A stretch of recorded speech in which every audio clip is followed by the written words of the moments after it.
TNKR Media. A lot of bros go on about this. Oh, marriage is just so that women can take our money. Why would I get involved with that? And I used to always laugh. That's a very primitive way to look at it. Because actually, men gain a far more from marriage than women do. Because I think men also, due to testosterone, have more impulse control problems as well. I think that when they're in a union to stabilize the force in their lives, they have longer life expectancy, greater health, and greater happiness.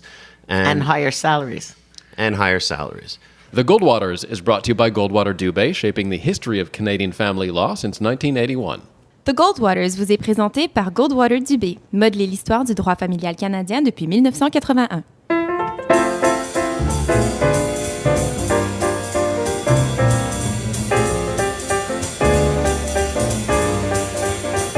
It's the case for marriage on the Goldwaters. Welcome. I am your moderator, Dan Delmar, and I'm here with Anne France. And this is a bit of a counterintuitive episode, Anne France. You are a divorce attorney with nearly 4 decades of experience now. Are you not bitter on marriage? Are you still able to make the case for marriage? I think when you're a divorce lawyer, you're in a privileged position to make the case for marriage because you've seen what tears down a marriage, and you've seen the raw, the dirty, the nitty-gritty. And people, after all, don't just talk to you about why their marriages have fallen apart, but when their marriages were doing well. So you have a great position where you're hearing the retrospective view of how marriages have actually functioned. So you're outside of the airy-fairy world of the day of the wedding, needless to say. You have a more realistic picture. In addition, when the firm Goldwater Dubé, it's my partner, Maître Dubé, and I, undertook the same-sex marriage challenge, and we went to the courts here in Quebec to fight for the rights of gay and lesbian couples to be able to marry, we had to make the case for marriage. And it was so, it was such a rich and passionate experience. It was such an opportunity to explain why marriage is so sacred, if anything, if I can borrow a word, and what makes it the ultimate experience of human intimacy and connectedness, the ultimate expression of human maturity, the ability to give the gift of yourself to your partner, to partner with a person, to dedicate your lives to each other, to found a family,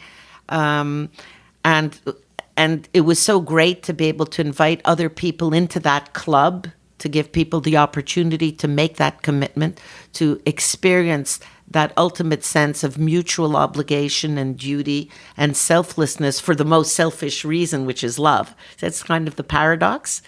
You do give up a bit of yourself in a marriage, in a really good union. And it was such an enriching experience that I've always looked for opportunities to talk about how wonderful it is to be married. It's why we also undertook the defense of the rights of common law couples to be treated as married couples. And on that score, the Eric and Lola case made a lot of headlines internationally. Why was that such an important case for marriage and an important lesson, I think, for divorce attorneys around the world? Here you had some significant power issues in that relationship. Well, obviously, it was the ultimate expression of a traditional marriage where you had a very wealthy fellow who entered into a conjugal union with a woman who had zero financial means of her own. And in fact, they were both very young when they entered into the union. He had nothing. And she certainly didn't know who he was here in this local community. She was from another country. And they then went ahead to live with each other, to have 3 children. And when they split, she was surprised because in her country, she comes from Latin America, and there are rights that are granted to women who have been in a relationship of some duration with children. So she would normally have been expected to have had a certain panoply of rights based on her country of origin, and was surprised here that in Canada, supposedly the rich country and not the third world country she came from, that women would be left in the lurch, could literally be put in the street, which is what he actually did to her when they first split. He put her out, her with the kids. And she went to court for that. I mean, she would have been much happier if she could have just gone home to her home country with the children. But that's not how we do things here, right? We share custody. Women don't really have mobility rights once they split. And they did share custody, which is actually to their credit. And so we went to court, again, Maître Dubé and I, to fight for the equal recognition of common law spouses as if they were married women. And we won that case at the Court of Appeal, Quebec Court of Appeal level. There was another lawyer who pleaded at the Supreme Court, not us. And the Supreme Court held in a 5-4 majority that it's discriminatory for the Quebec government not to provide any rights for common law couples, but they threw the ball back in the government's hands and said, it's up to you. We're not, as a court, going to make those decisions. In the place of the legislature, it's up to the government to decide what rights to give. Now, many years have gone by and no rights have been given to common law couples, and it's probably time that somebody, probably me, goes back to court and reignites that same battle. Is the case for marriage, in a sense, incomplete in this jurisdiction because we still have that question unanswered? Sure, because in the meantime, other provinces across Canada have been granting more and more rights to common law couples. There are many provinces where there's absolute equality now between married and unmarried couples. A few other provinces have said, well, look, as long as we give common law wives alimony in the family home, that's enough. We don't have to give 100% equal rights. Maybe they're right, maybe they're wrong.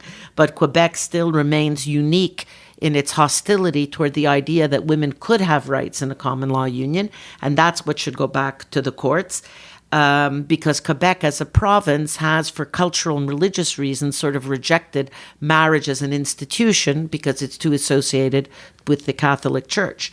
I, on the other hand, think marriage is as precious as ever, if not more so, and that marriage in the modern world is more a partnership than it's ever been before, and that the government has a huge interest in protecting marriage and the rights of partners in a marriage. And more and more in the modern world, that may give economic rights to men as well. It's not, we're no longer in a world where it's like a one-way transmission of money or alimony or sharing of assets. It could benefit either partner. There are in today's world stay-at-home dads, and there's nothing wrong with that. And if we're going to encourage that, whether it's for mums or dads, you have to be sure there's some basic protection of those unions. So whatever sacrifices either spouse may make, today's world, it could be two ladies, two fellows, it could be the fellow in a heterosexual union as much as the lady, that the government embraces and cherishes all these unions and ensures there's protection for the financially vulnerable spouse, no matter what the sex, no matter what kind of union it is. Let's listen in on the conversation with Daniel and Samantha, the case for marriage on the Goldwaters.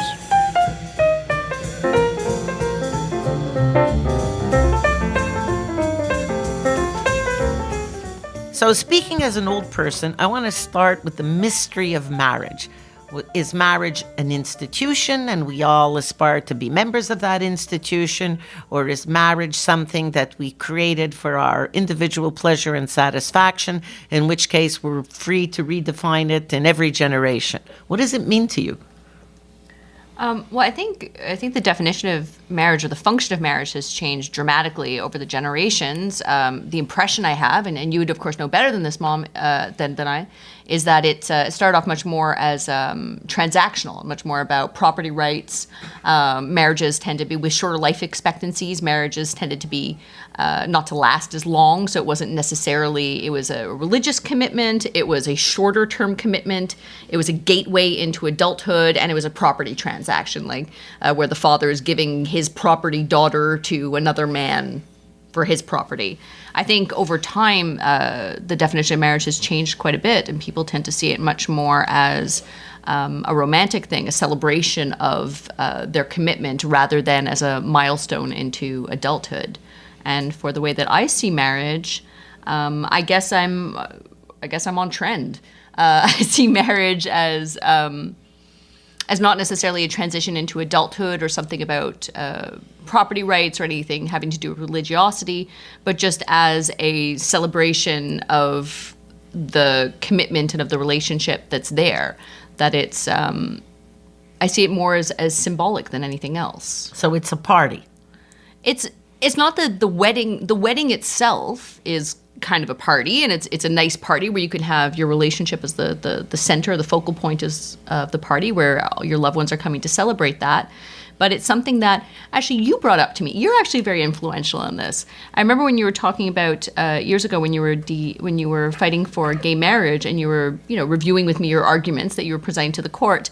And one of the arguments, and you were talking a lot about various legal ramifications of marriage and having and the difference between, let's say, cohabiting and again, you were talking a lot about the legal arguments. But one thing that you threw out there was you said that it's the ability to just say to the cashier when you're buying groceries, oh, can you hold on and this is in the case of a homosexual marriage, like, oh, can you just hold on a second? My husband's just grabbing more tomatoes. He'll be here back in a minute.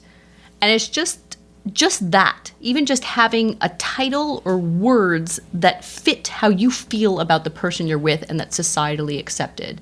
Because in that context, there's no other good words to convey the reality of the commitment and the love that you have for each other. And if you just say, well, my boyfriend, if you've been together 20, 30 years and you're saying, yeah, my boyfriend's going to grab the tomatoes, it sounds trivial. It trivializes the relationship, even if, in fact, it doesn't make any difference. But language has meaning, and it's important.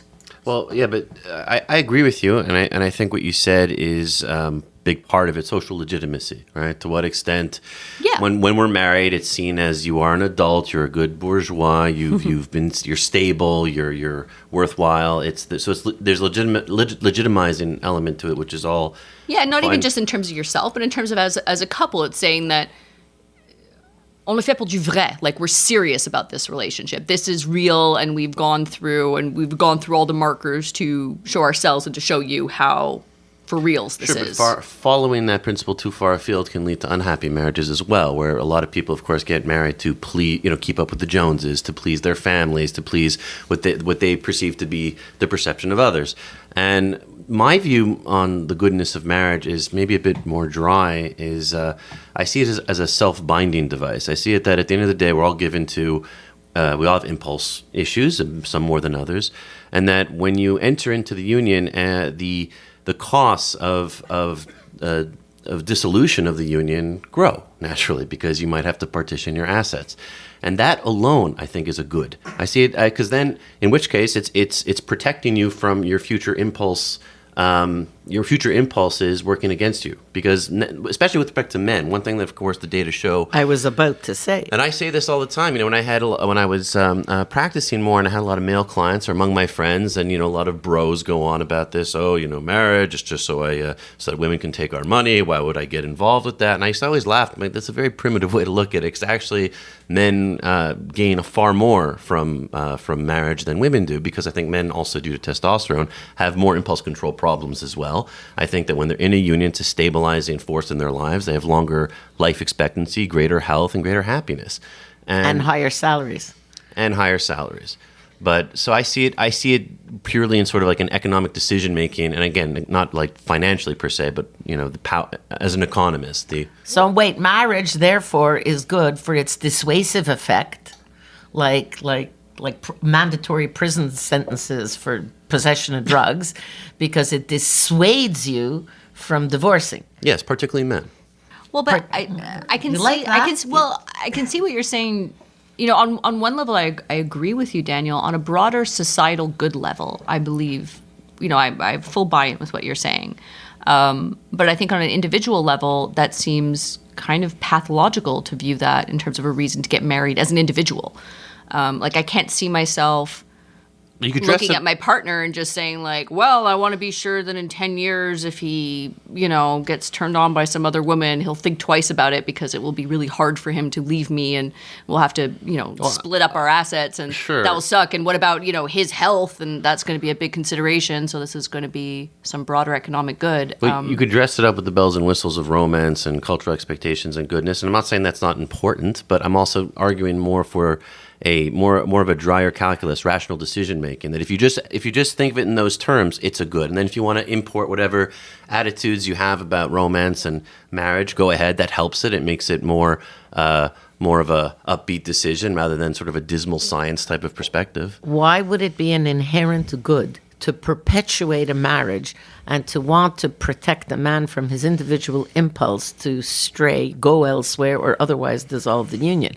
Then you're speaking about marriage qua institution, an institution that merits being protected for reasons that transcend the good free will of the actual spouses. Well, it sounds like a flowery way of saying ball and chain. Which is good for you. I mean, I think men particularly, but men and women, gain a lot of happiness in their lives from responsibility. And when you are... But why do you need the word marriage? Take a society that is absolutely unique on the earth, Quebec. It goes far beyond the Nordic countries that are otherwise notorious for being homogeneous societies where nobody marries and where there's the state, the provident state that provides all benefits of parental leave and allowances for children so nobody needs to marry anymore. Despite those Nordic countries, Quebec, in fact, is the country with the highest rate of common law unions, formation of common law unions, and the one state, it's the only time I'll refer to it in any way independent from Canada, the one state on the earth where the majority of children are born to unmarried parents. And that, in any other part of the world, would be a frightening statistic and a marker for poor outcomes for children. Now, here we don't discuss whether there are poor outcomes, but the reality is in Quebec, you don't have to marry for social legitimacy or respectability. And that's why you don't have to call it marriage anymore, which is why I was on board with, of course, our famous case, trying to have common law spouses recognized as married across the country, which I found was an important development that a lot of people have our generation, few people are getting married for all sorts of reasons, cultural attitudes perhaps. And I think that if you have a system where the default assumptions that you have to partition assets and at least have spousal support, say, in case of a rupture of a union, and that maybe you can opt out of it if you really believe that this is infringing on your freedom of choice too much, I think that's a far saner system. At the end of the day, you're inserting the same protections of marriage into common law unions. So you're just catching up with the way that people are shacking up today while providing the same security that was provided in marriage.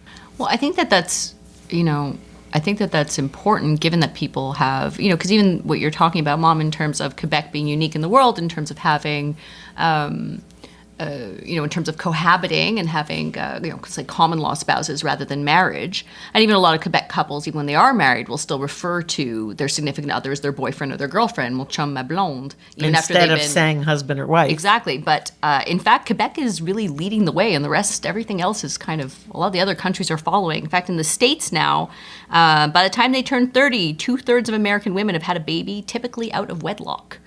But there's a bit of a different pattern still in the States. Many of these women still end up marrying the father of their child.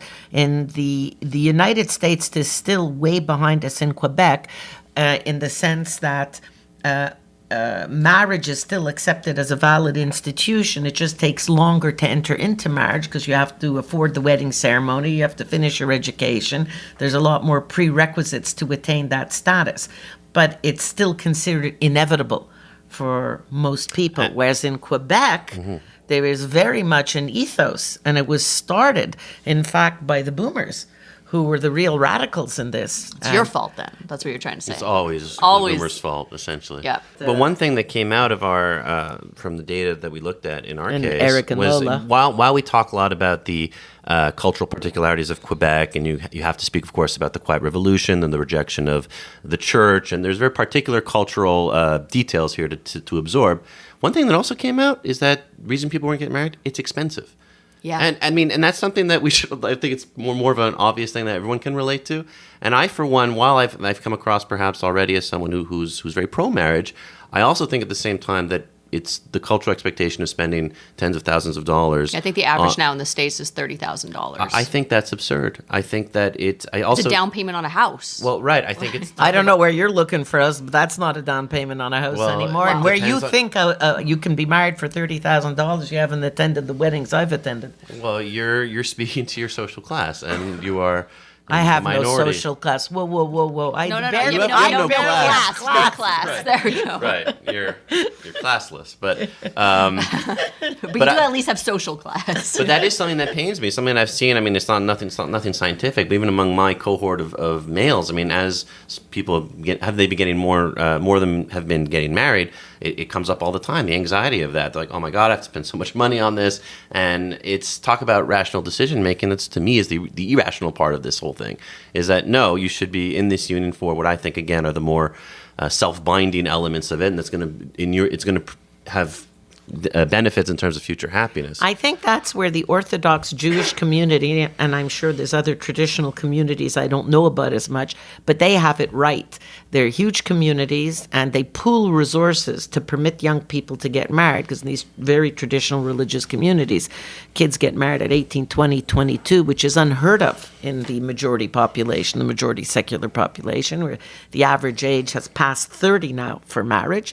And as a result, very little money is spent because families actually contribute food, and they contribute supplies and flowers and all, and they swap. And there's wedding dresses that are passed down, and they really don't spend much money at all and can have really huge weddings. It's quite impressive, and it's not that I will ever be a member of a religious traditional community, but there is some charm when it's a community effort. There is more of a sense of the community participating in the public celebration of the commitment. I've always come at it from the other end. It always seems to me that the commitment between the individuals comes first. And it seems to me, and maybe I'm old-fashioned, I always thought I was cutting edge on this. I said, it seems to me when the couple makes that commitment, I said, when you make that commitment, in the modern world where sex is cheap or free, and it's you children were not raised with the ethos that I was raised with, which is that a woman is supposed to hold on to her sexual favors because no man is going to buy the cow if the milk is free, right? This is really the ethos of a generation. And once that disappeared, then the choice by a man or a woman equally to wake up every morning next to the same partner is a rational choice you are making every day of your life, because you're not held there because your parents required it, because the priest required it, because it's a societal expectation, because the two uncles have to be in business together. You are literally there, the two partners of your own free will every day. And certainly, I would add to that, by the time a child arrives, and yes, I speak as a woman, once you have a child with a man, you are tied to him for life. There is something that can never be torn asunder by the fiat of a court. You may choose not to sleep with the fellow anymore, not to cohabit with him anymore, but you will have a tie that that you will carry in your heart till the end of your life through your child. And I don't know where all that is lost for me in the definition of what marriage is, because that's my question. What is it for you? Is it an institution? And because you seem to both answer as if it's an institution and not as if it is simply the fact of the private commitment of the two partners. And I address it more to you, Samantha, because you've been in a relationship for 16 years. You've decided to get married, and I say mazel tov. It's awesome. Thank you.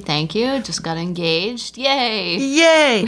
But I viewed it, and you know I viewed it because that's how I've treated you and Constantine, that from the day you committed to each other, for me, that tie was there.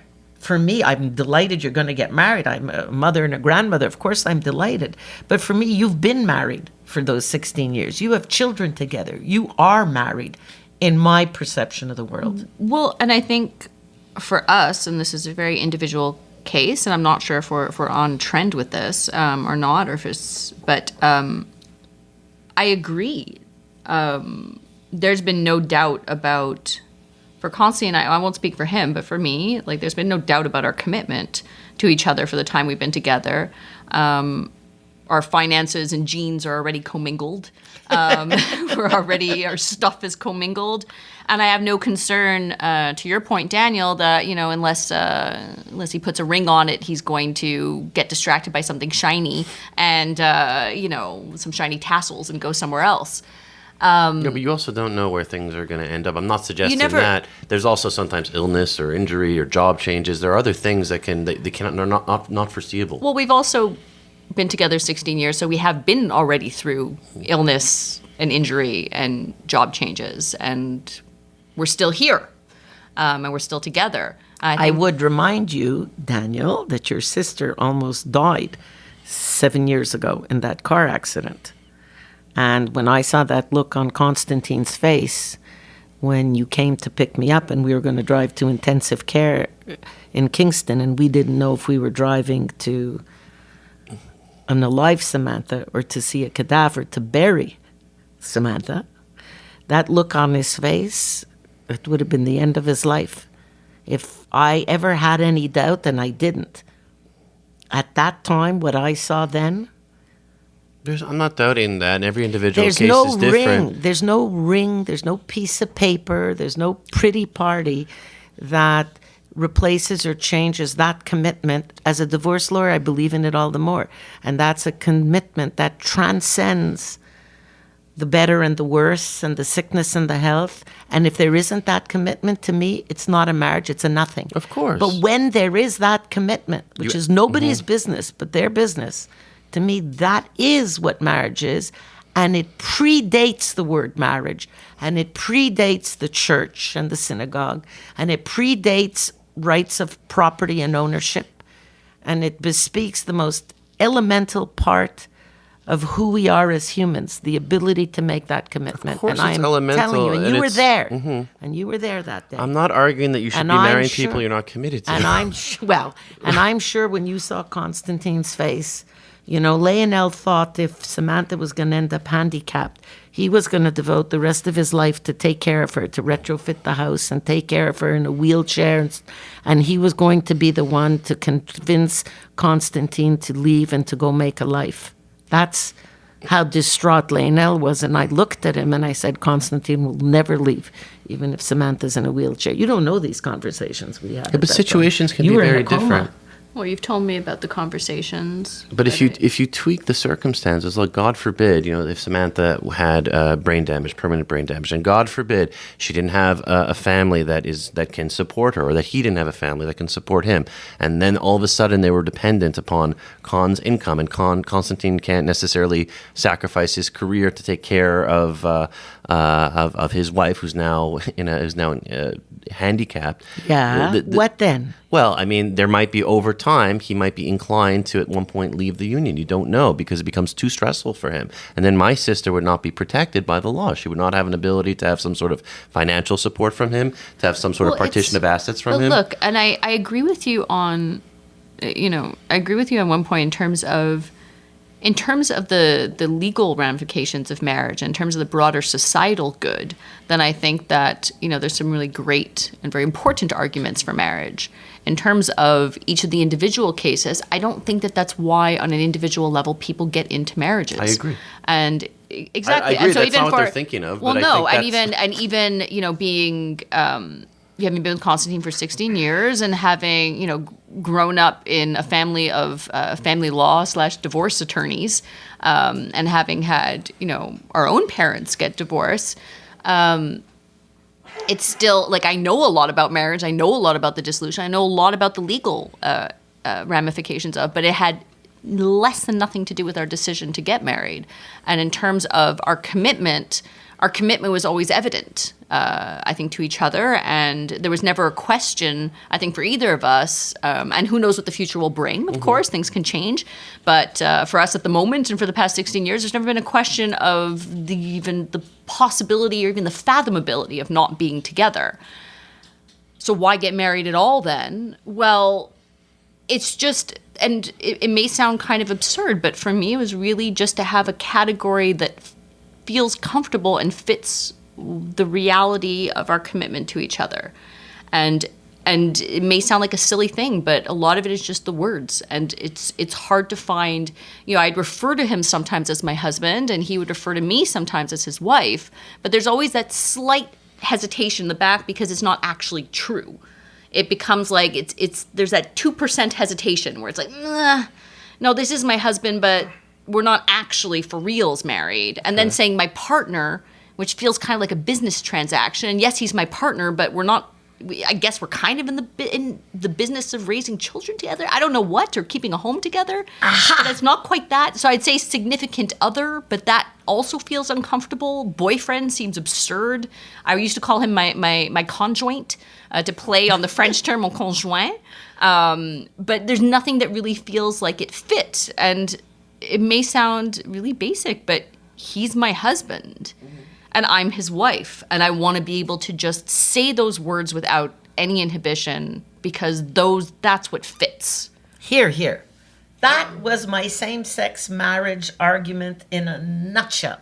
Yeah, Because and it's true. and it even applies to heterosexual couples. Go figure. Imagine. Yes, but again, but this is an argument for legitimacy. Ultimately, you're just talking about. But it's not to prove legitimacy to anyone else. Like I don't give a crap what anyone else thinks. Then why do you think? Because it's for me. I understand, but why do you think that not calling him your husband is, given that you can't call him your husband until you're married, why does that impact you so much? Obviously, social conditioning. It could be social conditioning. There's a lot of things that are social conditioning. Language is social conditioning. And? Right. But I mean, if you're as confident with the health of the union, independent of what the words may be, then what? But it Just doesn't a mean minute. that it's... That's like our conversation about our mutual friend who shall remain nameless, who is going through a change that he wants to legitimize for himself and be herself. And we recognize and legitimize that change and we accept it. So the way to legitimize and accept this is to go through a process in the same way we want to give legitimacy to people who are transgendered to permit them in a way that society accepts that he can become she or she can become he. In the same way here, but for a longer tradition, you want to be able to use a word in a legitimate way that does garner a certain social acceptance. Well, and even if we're going beyond that, I don't, even in our personal case, I'm not concerned with how other people perceive our relationship or the legitimacy or lack thereof. no, you've of it. internalized You can say I've perception of others. Well, you can say I've internalized Which it, is but fine. then it's, I'm not then it's saying mine. that's wrong. But then it's still mine. It's not. My explicit concern has nothing to do with. I couldn't. To me, our commitment, my commitment to Constantine, his commitment to me, is evident and obvious. And if anyone, no matter what I call him, even if I call him my man friend or my boy toy, it doesn't matter. It's very clear what our commitment is to each other. And if people don't buy that because we're not using a given term, well, I couldn't care less. F them. I'm not interested.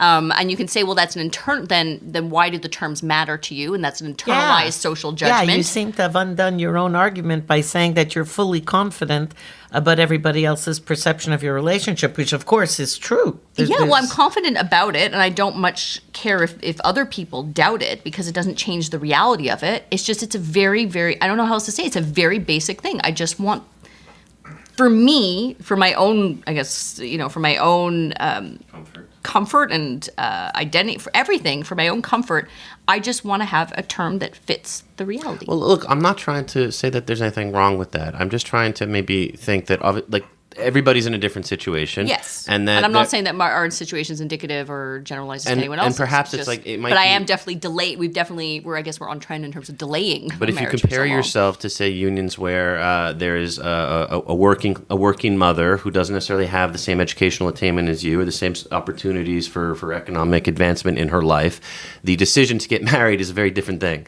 And she does maybe have to think more. I would counsel her more to think about her future in terms of, well, if this union dissolves, if you had a ring on it, then it's an insurance for your future in a way that perhaps more bourgeois couples might not, or couples where there's the woman and the man have a more equal opportunities on the job market. It becomes more of a luxury to be, well, not a luxury. So the stakes are not as high, right? How do you keep qualifying people as bourgeois? It's twice you've done professional class. What do you want me to say? Moneyed class, educated. It's not professional or moneyed or educated in any way. It's just where there's a greater economic equality. You could have two people who are manual laborers. There's no particular economic benefit. One can provide the other, and they're still independent of each other. When they split, there's no particular financial security one spouse can give the other. It's assumed when there's an equality between the parties. This is an argument I've had with many people. Certainly one of the things I argued in the Eric and Lola case about common law unions is that the patterns pertaining to marriage have changed. Before, the entryway into adult life and the founding of a family was via the door into marriage as an institution. That has been completely turned on its head now. People will become adults, will cohabit, will buy their condo or townhouse, rent a car, buy a dog, have a pussycat, have a kid or two, and then 5, 10, 20 years into a relationship, then marry as a celebration of a commitment already lived, as opposed to marrying at the beginning. Now, the only problem is this is all great if the relationship lasts the 5, 10, or 20 years until marriage is attained. And one could argue those marriages, by definition, are more stable because it took so long to enter into them, after all. But there's a fallacy into that. There's a fallacy with that reasoning. The commitment is still the same commitment at the same time. And if in the course of this trajectory there's a relationship breakdown, then the partners don't have the protections vis-a-vis each other, nor the protections for the children or their pet that there would exist if they were married. And therein is the problem. You could have a fellow who's starting a business venture and a woman who's got a salary job, and they buy themselves their first apartment, and it's put in her name because he's at risk being starting out a business as a young man, 25, 30 years of age. And then because obviously if his business goes belly up, he doesn't want, they don't want as a couple to lose their apartment. But if they then split, and he's got no protection, because now his business will have gone belly up. He has no income. He gets no alimony from her, and he gets no share of the apartment, which she walks away with. God help her, of course, if she can't afford the mortgage on her single salary. That's another problem. But there's no protections, and I'm being deliberately provocative using what could be a quite common situation for a young couple early in life, where it's the fellow who ends up economically disadvantaged, not the lady. I think there's a lot of really good arguments to be made in terms of why marriage is preferable in the event of a dissolution of the relationship, particularly if there are children involved, because marriage confers all sorts of legal protections. So any huge inequality that may result from the dissolution of the relationship tends to be kind of mitigated. So the partners are a little bit more protected. It goes way beyond that. It goes way beyond that. Every marriage is dissolved. A marriage is dissolved by separation or death. Yeah. And if a partner passes away, you as a spouse, an unmarried spouse, do not inherit. And I was very surprised. I was almost hopeful, which sounds terrible. I was hopeful because of a tragedy, because La Presse, and the French press, had reported a year or two ago 2 tragic cases of young couples with children not yet married, based on today's social mores, where in each case the male partner, the quotes husband, passed away in some untimely fashion. And suddenly the woman was left with no protection, because although the children might inherit, the children are babies, you'd have to have somebody named to administer any funds the husband would have left, but there's nothing for the wife, and it caused great financial hardship. And I was going raw, let there be some good results out of these tragedies to underscore to people that there is always an end to the couple relationship. That is exactly when you need the protection, whether the end is a separation or death. Well, but then here becomes the question, because yes, I think we can all agree that in terms of when the relationship ends, however it ends, partners are protected when when the relationship ends. But the thing that seems a little trickier to me, and I'm a little bit more confused about, is that there's also evidence that cohabiting couples tend to have, even if they have kids and they have a home together, have less stable relationships than married couples. So they're more likely to end the relationship earlier, not through death, hopefully, and that single people or couples that are cohabiting even with kids who aren't married tend to be more depressed, less satisfied, and have higher rates of alcoholism than their married counterparts. And why? Well, what we certainly don't know is whether it's emotionally stronger and more balanced people who self-select to go into that institution because they have more confidence about life and the future and themselves and perhaps better self-esteem, or whether it's in fact, the beneficial effect of going into a union where you've got like your permanent best friend next to you to help you through good times and bad. Certainly my experience, your mom, the walking joke, who had a Jewish husband and a Muslim husband and a Catholic husband, which I always turn into humor. Please specify that only one of those three was a husband. Oh, I will specify that based on society's discriminatory attitude, only one of those was a husband. I consider all three husbands. And they all brought me a great deal of emotional comfort and succor through my life, and were awesome contributions, speaking as a person. But then theoretically, based on, or at least based on broader societal or population-based statistics, the quote, it's funny you say Muslim husband because he's atheist, but sure, the Muslim husband and they're all atheists. Three That's are true. atheists. Fair enough. So the atheist Muslim husband and the atheist Catholic husband, neither of whom are legal husbands. See, they're not even legal Muslims or Catholics because they're atheists. Like, I don't know. There we go. See, society's attitudes are what's weird. We individualize and permit people to define for themselves what their religious adherence is, even if they're atheist or agnostic. And we individualize what people want to say about their cultural identity or even about their gender. And we say, it's up to your personal opinion what or who you are.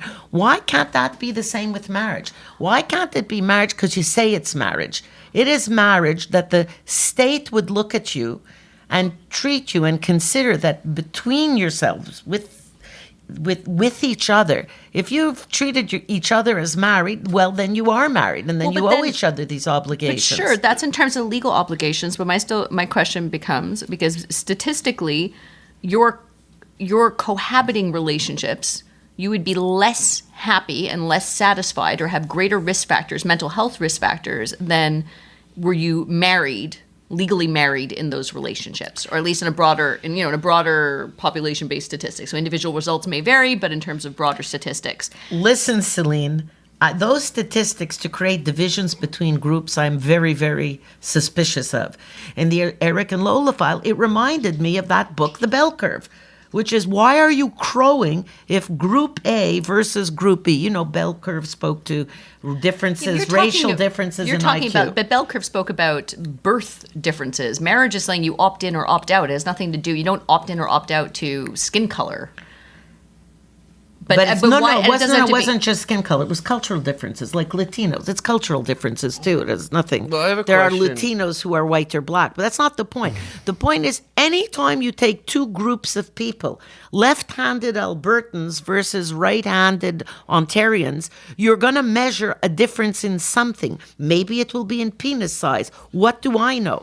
But the point is, if you want to draw a conclusion about a random numerical difference between two groups of people to justify different social policies or laws, you are in the world, in my mind, you are in the world of discrimination. And in my mind, as far as I'm concerned, that was the image that was being put forward in the Eric and Lola file, that common law couples are not merit worthy of the same legal protections as married couples because they have a higher breakup rate and they have fewer children, and ergo they must be inferior humans. You're seeing it through the prism of justifying new laws and new social rules, but that's one part of a discussion. But to me, and that's not at all what I was saying. Yeah, I was just asking a question. If there are statistical differences, you can say that maybe they're spurious or they're not. They've been replicated, these differences, so they exist. The question is what weight you want to give to them. I'm not saying that it should have any effect on policy necessarily, but just... And perhaps there is some truth to the fact that there's more instability in common law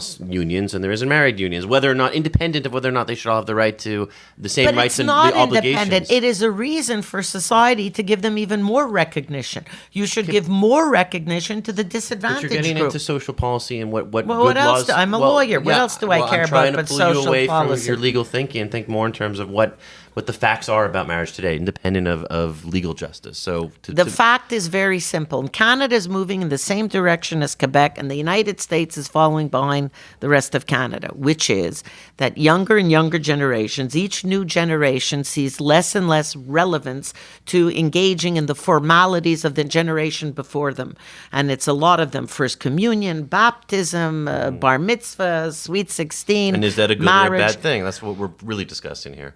Why is it then, I've always asked myself, that there's data that show that men benefit from marriage in terms of longevity and health and even sexual satisfaction, but there's no data for that, for the same for women. It seems as though women... There are data. It's just the data don't show that there are no a robust, benefits. good effect. If anything, I'd once heard, though I don't have a source ready, that in fact women, it actually takes a few years off of their life expectancy when they're married. So that's what men take. They just, when you get married, you average out. Oh, so you can average out some of the finances. You average out some of the life expectancy. Pretty much. Right.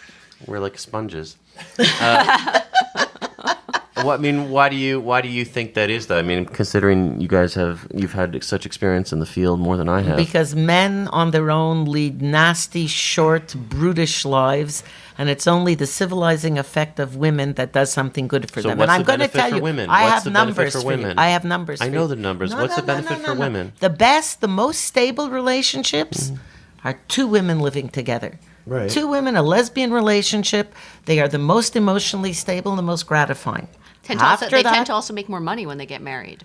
As a side note, when they start let to... me yeah. tell you, having looked at the stats, Whoa, I not make kind of more regret. than heterosexual I or homosexual No, couples. then were they single? Right, Yes. so women make less money. I mean, you'll have a more stable union and less money. I don't know if that's No, a you'll good still thing. make more money once you form a I union. have huge Yes, within regret. the lesbian cohort. Children, Yeah. children, your mother was looking at this and thinking of joining the lesbian club because they have higher rates of education than heterosexual women. So wait, if you become a lesbian, you instantly get like a degree or something like that? Clearly, you are free to go back to school and not be made fun of for doing so. They earn amongst the groups, the subgroups of all women, it's lesbian women who succeed the most, the best level and highest level of educational attainment.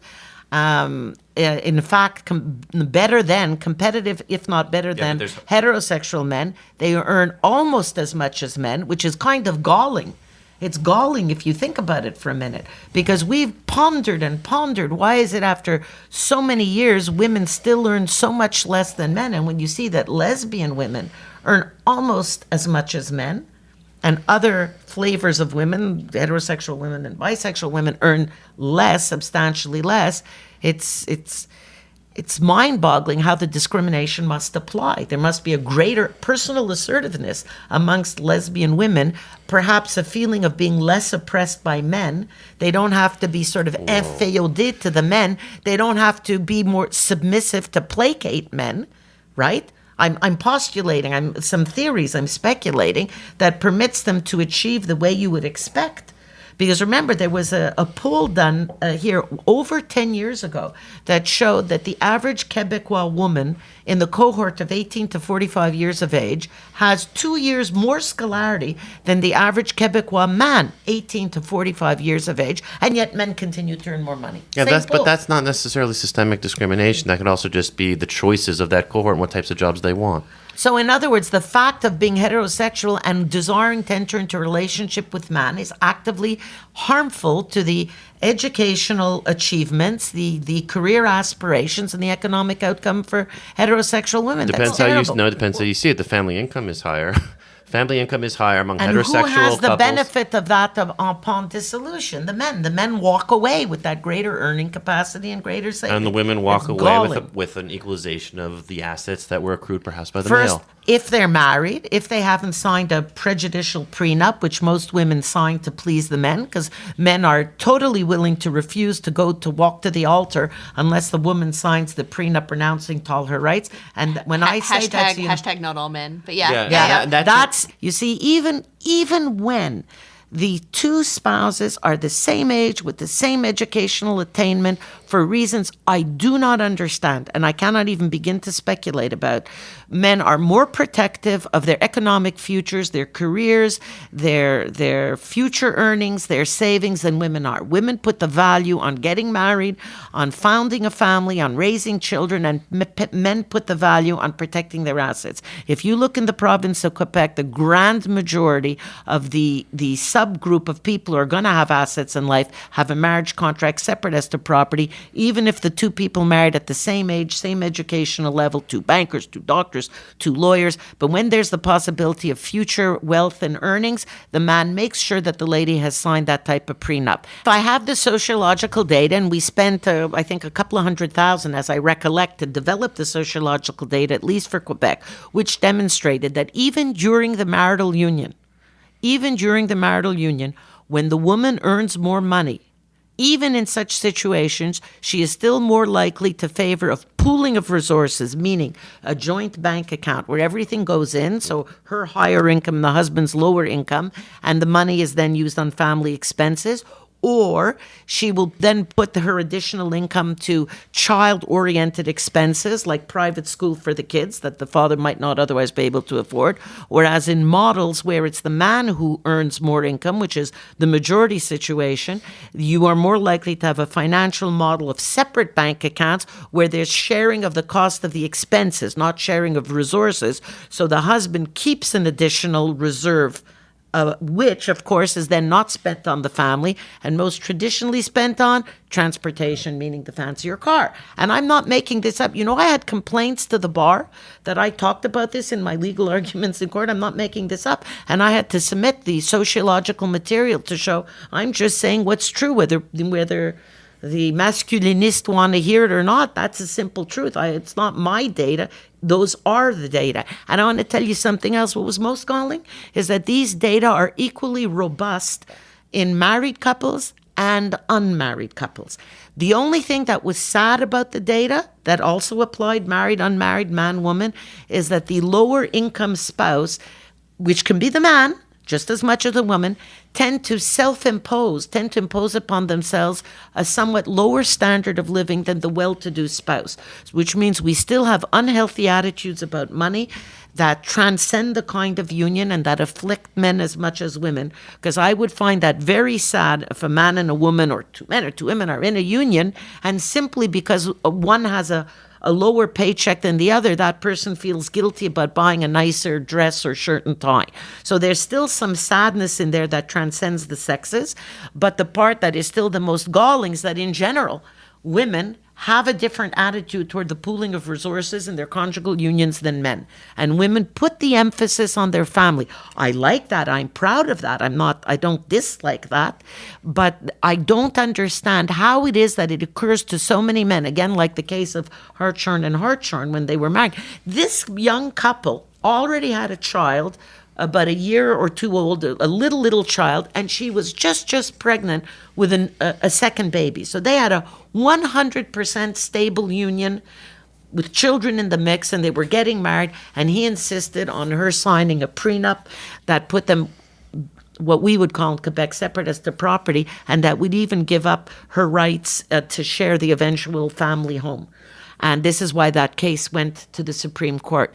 And his threat was that if she doesn't sign, he's not marrying her. Now, what choice does she have? She has a baby in her arms and a baby in her belly. She's stuck because she's already committed. And it's horrendous. And if you knew from my practice how many men have done that, a woman is preparing her wedding because there are women. You remember our friend Anne-Marie? She took a year off work to prepare her wedding. So people prepare a wedding 3 months, 6 months, a year, whatever time it is, and a week before the wedding, 3 days before the wedding, the fellow comes and says, you got to sign this prenup. I agree. These are particularly abusive situations. And there it's are a sad so thing. many of them. But one thing that I would like to say that I've seen in among my peers that I find nuts is that I see a lot of women electing to have separate as to property type agreements, sort of prenuptial agreements that essentially will prejudice them because you just look at the two in the snapshot of right before they're getting married. It's evident that the earning potential of the man is far greater. But yet the women seem to be very happy to say, oh no, we should have separate as to property because otherwise I am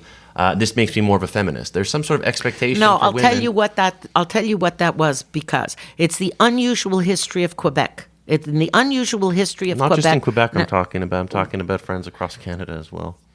but I can only speak to Quebec about this, that in the past, a woman was considered an incapable. And if she married without a marriage contract, the administration of all her assets was devolved to her husband. So there are a lot of boomer mothers out there who've raised their daughters that whatever you do, you must have a marriage contract so that you maintain the separate administration of your assets.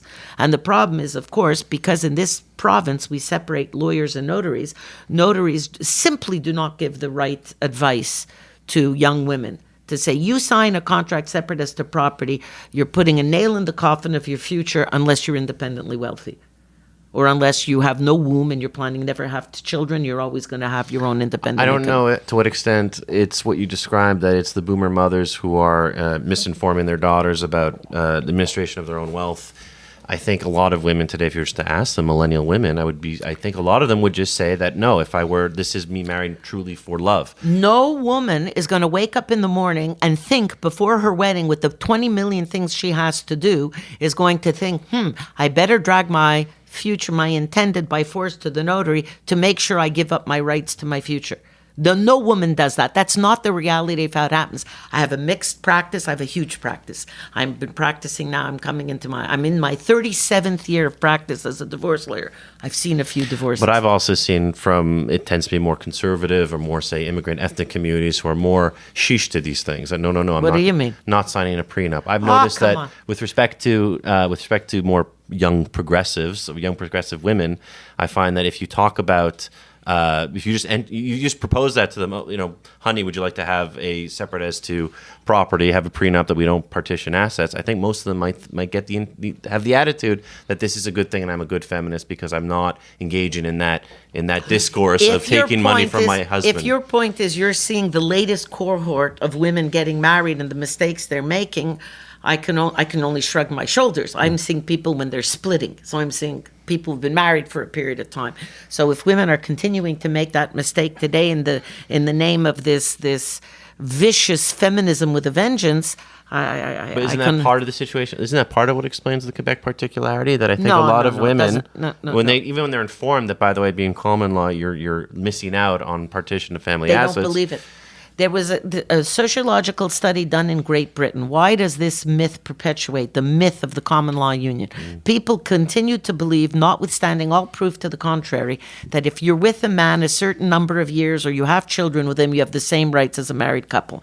And the in Great Britain, which has no French law tradition, zero, because it's English, they originally were considering giving same rights to common law couples, and what was voted by Parliament instead was to devote funds to educating the public so that an educated public would make a reasoned and good choice. And they did a follow-up study after doing a couple of years of publicity, including television spots, radio spots, ads in newspapers, and the numbers had barely shifted. They'd barely shifted a percent or two in terms of people who actually knew the truth, which is that common law couples have no rights, even in Great Britain. And you think that if everyone knew the state of the law, then women would change their behavior? Is that what you think? No, and I will tell you why. For the same reason,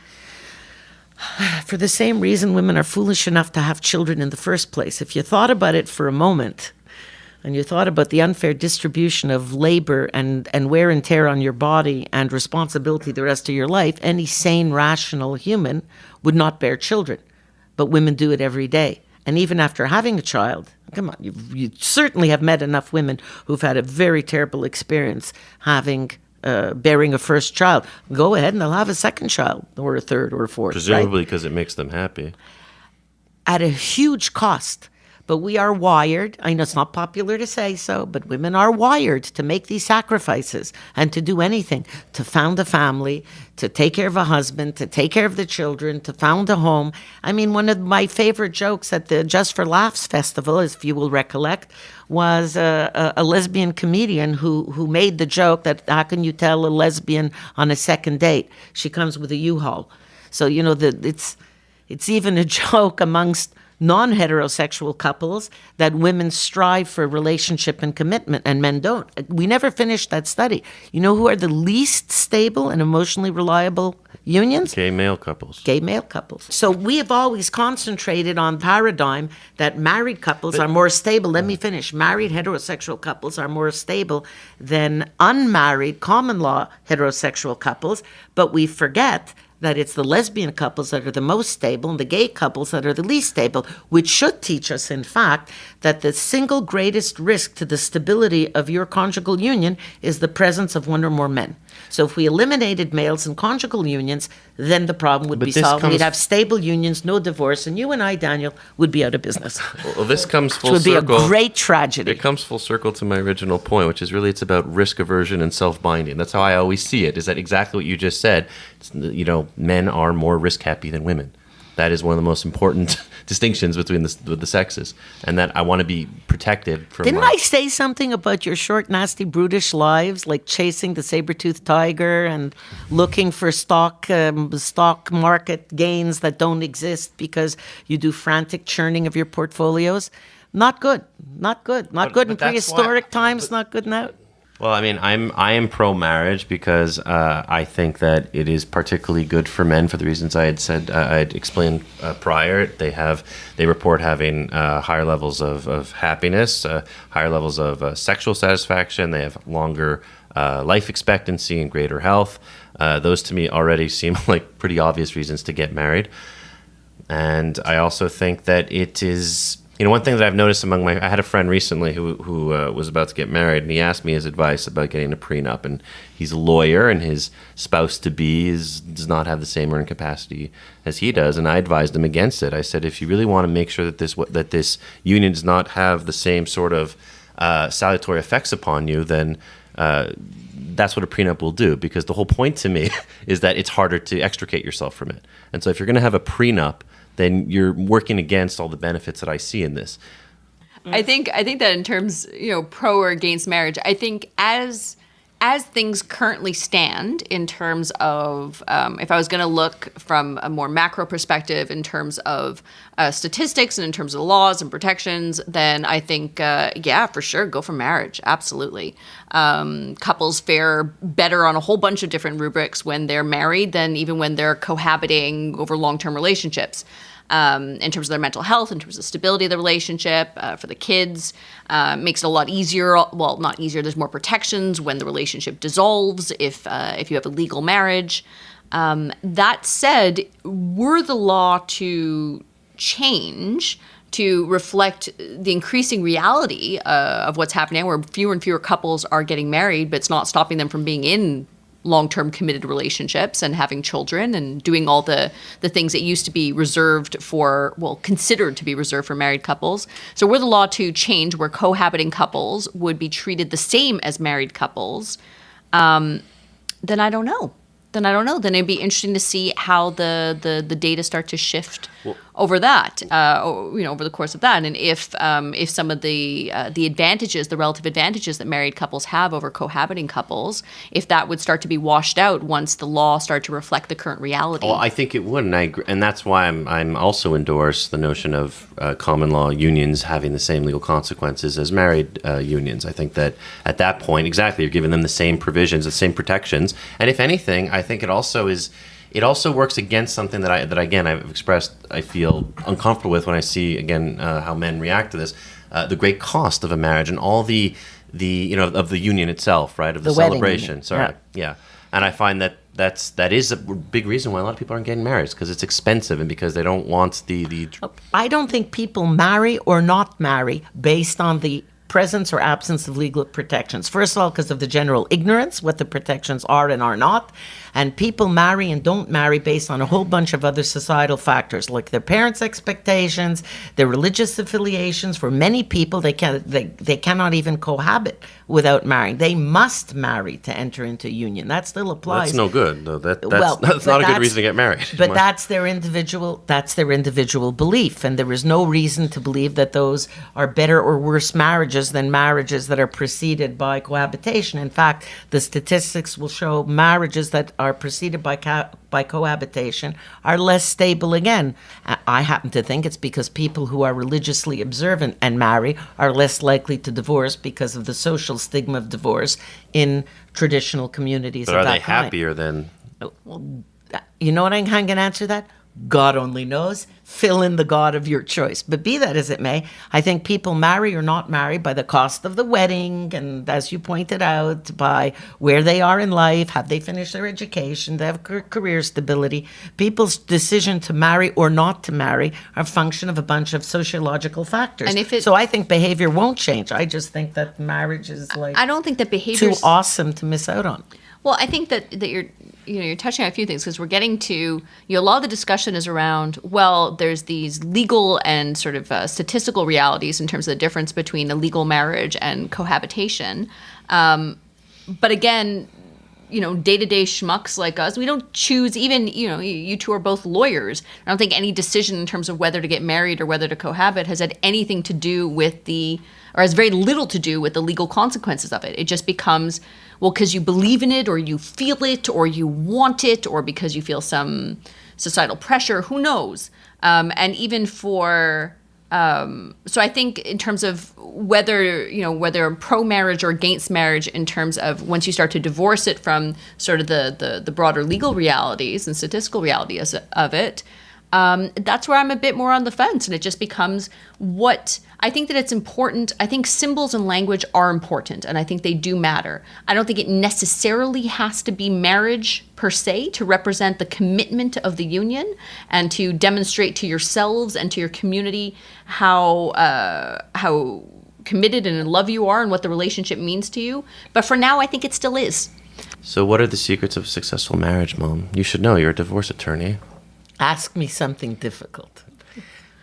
The key is stay married. Don't get divorced, and you got this. I got it. Meet a divorce lawyer and learn what you would face if you were to get divorced. That'll keep you married. No, that's terrible. That's buying into your philosophy of marriage as a deterrence to celibacy. I mean, to being single. But that being said, sex is a huge way to keep a marriage together. And I have to tell you, in my experience, it applies really, in all fairness, just as much to women as to men. I have just as many women coming in who are sexually dissatisfied. They're not having enough of it or involving enough love or attention or foreplay. And it's sad that that's still the case in today's world. And of course, it's always the symptom of a problem in a union because it's always the first thing to go. So if you find as a couple that the frequency has dropped off for reasons other than changing diapers, that's certainly something to take care of.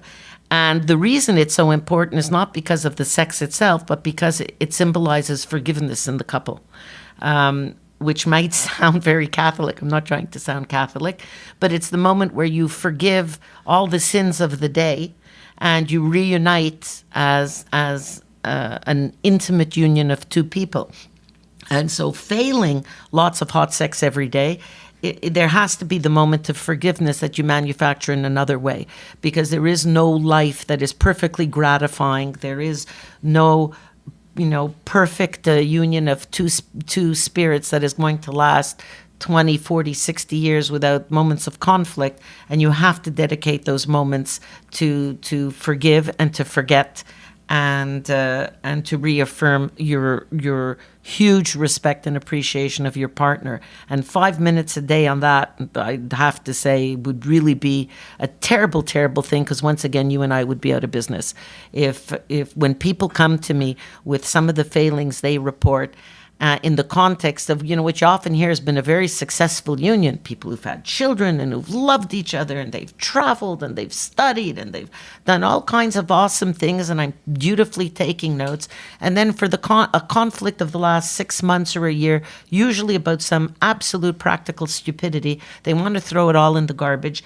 And many times I've said those exact words to people. You think carefully what you're doing, because you've had 15 years of awesomeness, and it's not because for a period of time things are going bad that's a reason to pitch it all out.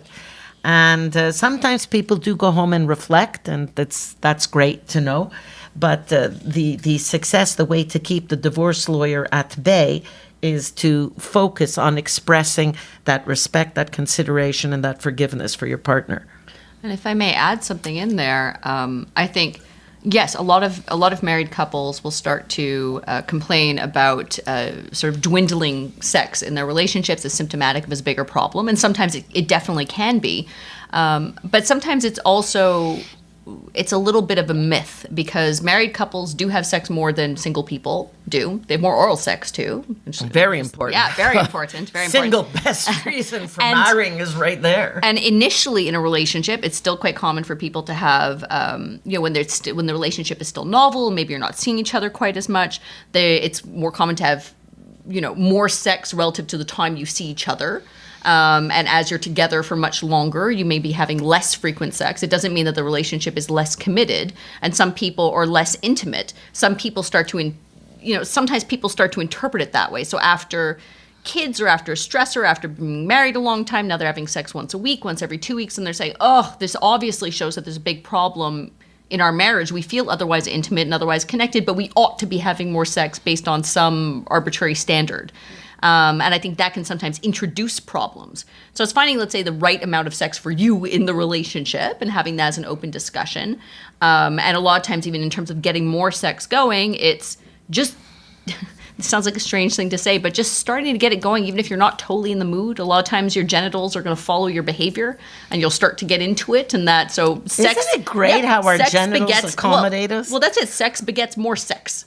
The other thing that I would say is also important, if not more important, in a long-term relationship, is being kind, compassionate, and patient with each other. Even just small acts of kindness.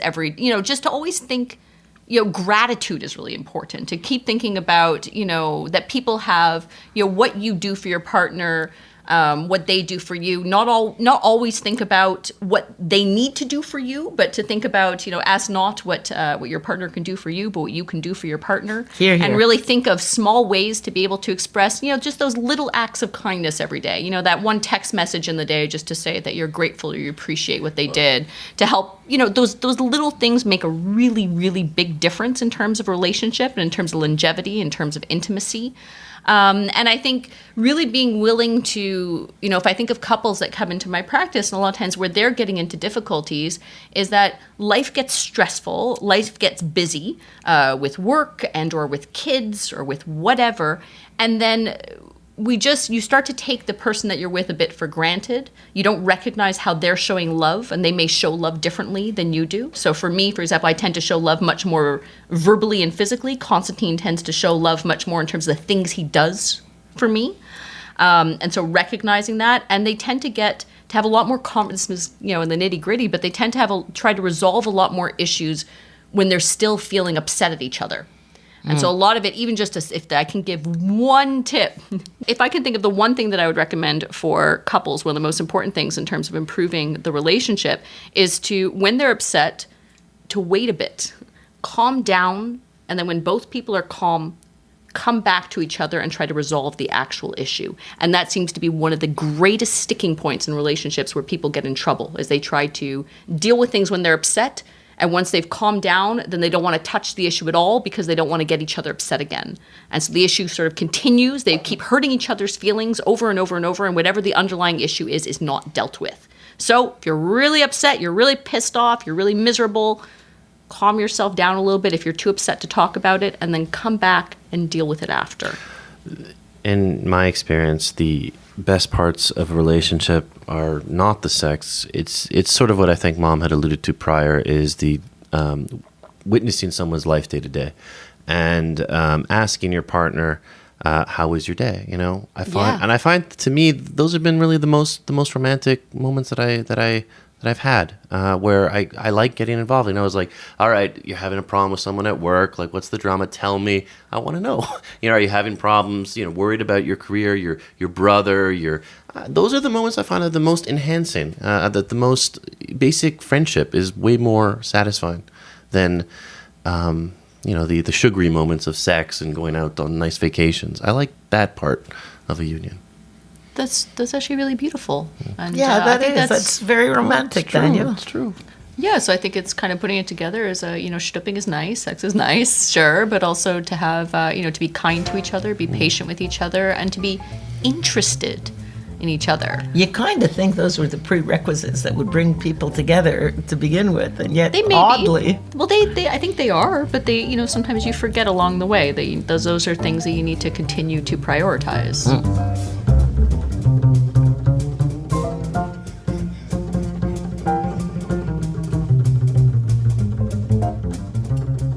And friends, so a bit of good news. Samantha's getting married, so muzzle up for that.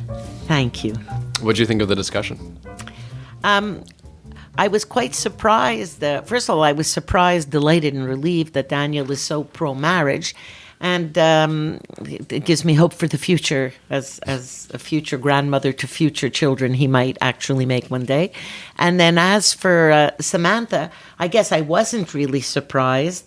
And I am delighted it happened when it did, because it was on the day of their 16th anniversary. So it's after a very long and very successful union.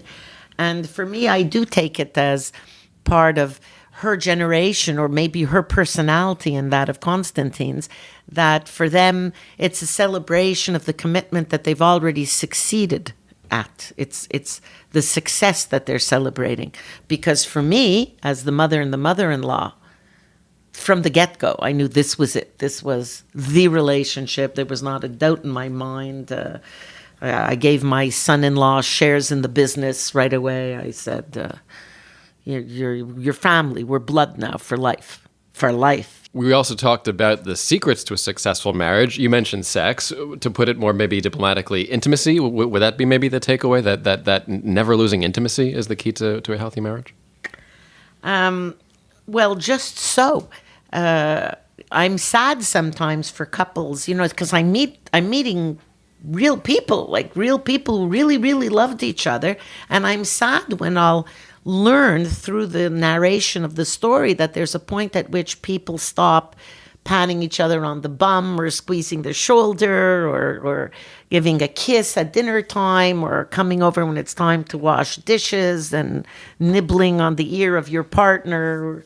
I mean, these are the moments that make life grand, and they start on a vertical level, and they start in the middle of the chores of the day, and that's foreplay for a married couple, after all, right? And there are times where I do find myself giving that advice. I've always made it a rule for me that when a person comes for initial consultation, unless it's a context of real conjugal violence, other than that, I always want people to go home and reflect. Do not make a decision on a momentary impulse, on a moment of anger or disappointment, and then just decide you're going to break your union. That's ridiculous, right? That's not how you form the union. Why would you break the union in that way?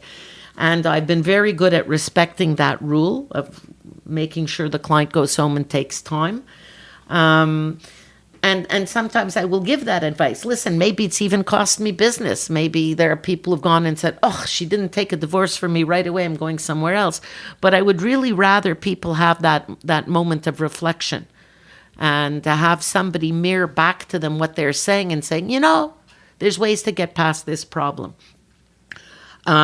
It's not that I don't respect what it takes for a person to make an appointment, come into my office. You've had a lot of reflection by the time you're coming through my door.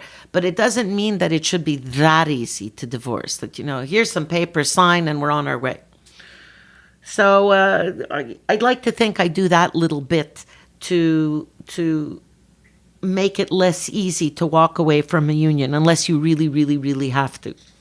What is your further reading suggestion for this episode? Well, I think it's interesting to know how the courts look at marriage in modernity, in the modern world, in contemporary Canada. And I'd recommend the judgment in Eric and Lola. I used to recommend the judgment of the Boston courts on the same-sex marriage case, but that's getting a little long in the tooth. If you check our blog, there's a hyperlink to the website Canly, where you can look up all Canadian judgments from coast to coast. And if you look it up, even as Eric and Lola, even though the case is actually called A versus B and the Attorney General of Quebec, where you will see that all the women judges considered it discriminatory for the government of Quebec not to give protections to common law spouses, and only one male judge agreed with the ladies. So, and unfortunately, our court is at the time was 4 lady judges, 5 male judges. It's an interesting judgment to read because it's the men who repeat, unfortunately, with respect to the Supreme Court. I'm a lawyer, right? I have to show endless respect to all judges of all courts. But it is interesting that it was the 4 men, who repeated all that mythology about, well, if people are in a common law union, it's because they chose not to marry. That's not true. Certainly not in Quebec. And certainly that might have been the case in 19 when everybody and their cousin Alfred got married. But in today's world, especially again in Quebec, where nobody even hears the difference linguistically in the French language, it's not true that common law couples are common law because they chose not to marry. The commitment is there just as much as a married couple. It may just be as simple as they're not religious, so it doesn't matter to go to the church. So that's a judgment worth reading. The language is quite accessible, frankly. And it's a very erudite discussion of the 2 points of view. So it'll certainly stimulate discussion. So a bit more complicated than just put a ring on it. Yeah, just so. Although I must admit, when Beyonce came out with the song, I was going around in my terrible voice attempting to sing and dance that song. Hugely unsuccessfully, but I still thought it was very funny. Thanks, Anne-France. You're welcome. There's a link to that judgment on the episode blog at thegoldwaters.ca. Don't forget to join the conversation on Facebook or Twitter using the hashtag #TheGoldwaters, and email us, talk@thegoldwaters.ca. We'll listen to your comments and use them on a future show. I'm your moderator, Dan Delmar. See you next time.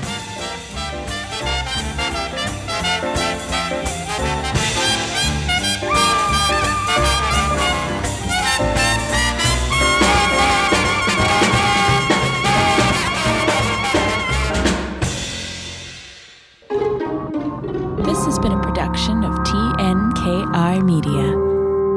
Good talk.